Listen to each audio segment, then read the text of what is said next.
Brock Lesnar akan hadir di SmackDown. AJ Lee dan CM Punk dihina mantan WWE Superstar. SmackDown terakhir John Cena. Dan masih banyak lagi.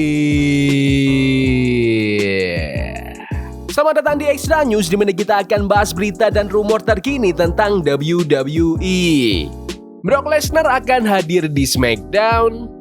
SmackDown minggu ini bakal gila, soalnya John Cena dijadwalin nongol besok dan katanya ini bakal jadi penampilan terakhirnya di Chicago. Tapi yang bikin makin heboh ada laporan baru yang bilang bisa jadi ini sekalian jadi last ride Cena di SmackDown sebelum dia benar-benar pensiun. Gak cuma itu, CM Punk juga kabarnya bakal muncul. Emang belum 100% dikonfirmasi sih, tapi rumor ini bikin fans langsung mikir, waduh, jangan-jangan AJ Lee juga bakal balik.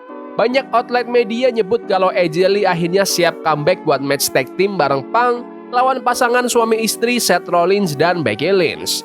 Terus ada lagi, sumber ngerilis laporan kalau Brock Lesnar juga dijadwalin ke Chicago minggu ini. Katanya, orang dalam WWE sempat bahas kemungkinan Lesnar nongol besok di SmackDown. Ingat, terakhir kali kita lihat Lesnar, dia ngehajar Cena di SummerSlam. Jadi kalau dia beneran muncul, kemungkinan besar buat nge-build match mereka di WrestlePalooza tanggal 20 September. Match itu belum resmi diumumin, tapi Lesnar udah diiklankan buat SmackDown tanggal 13 dan 20. Jadi makin masuk akal. Menurut kalian, apakah Brock Lesnar akan hadir di SmackDown besok? Komen di bawah.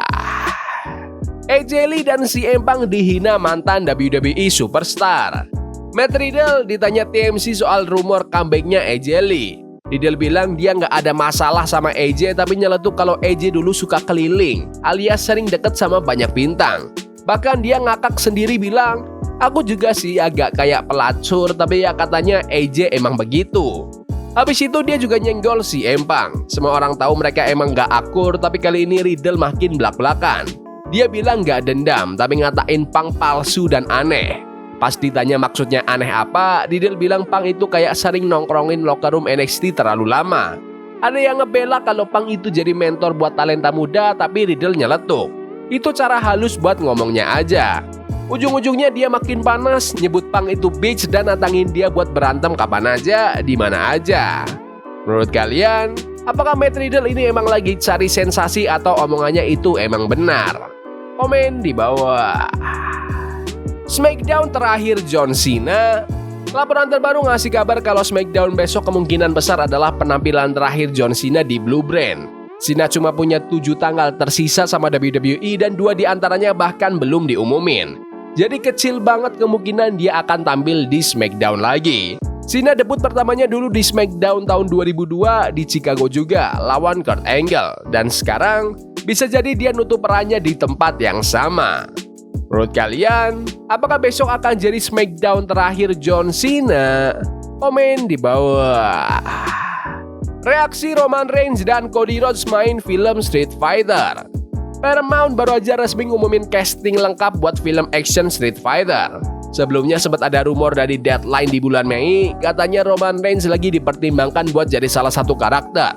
Terus, Jeff Sneider ngedrop kabar kalau Roman bakal jadi Akuma. Bulan Juli makin rame lagi, Nexus Point News bilang Cody Rhodes lagi nego buat jadi Gil. Dan sekarang, resmi diumumin. Cody Rhodes jadi Gil dan Roman Reigns jadi Akuma. Reaksi mereka simpel tapi keren. Roman cuma nge-tweet Akuma sambil repost poster digital castingnya. Cody lebih kreatif, dia bikin logo American Nightmare versi baru, tapi dengan gaya rambut flat top khasnya Gil. Menurut kalian, siapa nih yang lebih keren? Roman Reigns jadi Akuma atau Cody Rhodes jadi Gil? Komen di bawah. Nikki Bella nggak terima omongan Wade Barrett. Jadi, Wade Barrett, Michael Cole sama Big E lagi ngobrol soal match IC Championship antara Nikki Bella dan Becky Lynch. Wade ngegas karena Nikki bilang Becky itu putus asa pengen tetap di puncak. Wade balikin omongan. Katanya justru Nikki yang desperate buat balik ke kejayaannya dulu.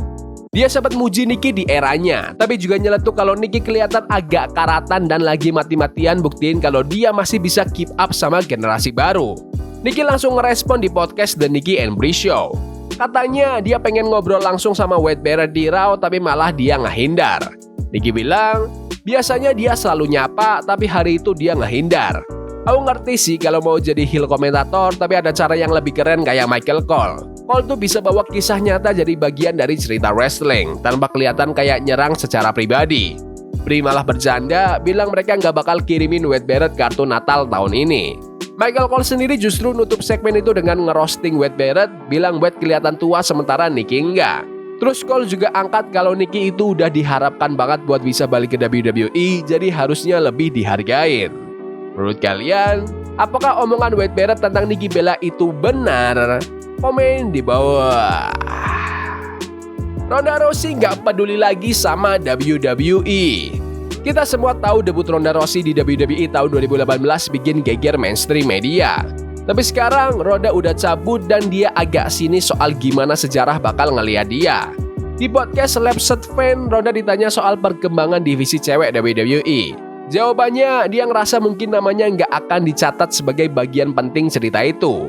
Padahal dia itu main event bareng Becky Lynch dan Charlotte di WrestleMania, match cewek pertama yang nutup acara. Tapi Ronda bilang dia nggak peduli kalau nggak dikreditin. Katanya, I don't give a fuck. Aku udah ngelakuin banyak gangster shit yang orang nggak akan pernah tahu, dan aku lakuin itu bukan buat dapetin pujian. Dia juga sempat nyenggol masa-masa under Vince McMahon, nggak terlalu happy, tapi tetap respect sama banyak talent cewek lain di roster. Menurut dia, nama-nama mereka bakal terus tercatat, sementara dia mungkin enggak, dan dia fine dengan itu. Ronda terakhir kali di WWE tahun 2023 kalah dari sahabatnya Shayna Baszler sebelum cabut, dan sejak itu dia makin blak-blakan soal pendapatnya. Menurut kalian, apakah Ronda Rousey itu masuk ke bagian penting dari sejarah gulat wanita WWE? Komen di bawah. Randy Orton tidak digunakan dengan baik di WWE. The Nature Boy Ric Flair lagi diwawancara sama escapistmagazine.com, terus ditanya soal Charlotte Flair, dan Ric gak main-main jawabnya. Dia bilang Charlotte awalnya jadi wrestler itu nggak sengaja, tapi sekarang Ric ngeklaim dia bukan cuma female wrestler terbaik, tapi the best wrestler in the world. Titik. Katanya Charlotte atlet paling gila di company. Cowok cewek semua lewat. Satu-satunya orang yang Ric rasa bisa nyamain timing dan ring IQ Charlotte itu Randy Orton. Tapi Flair juga bilang Randy itu sering underutilized. Mungkin karena dia nggak takut ngomong jujur dan kadang bikin orang penting di WWE kesel. Menurut kalian, apakah Randy Orton itu tidak digunakan dengan baik sama WWE? Komen di bawah. Ya udah gitu aja video berita hari ini. Jangan lupa like dan subscribe ke channel ini karena aku pengen 20.000 subscribers di bulan ini. Tolong bantu. Yes boy. See you. Love is a game we play incognito. Forbidden fire on Nico. Bunny for love we can hold. I wish we were impossible.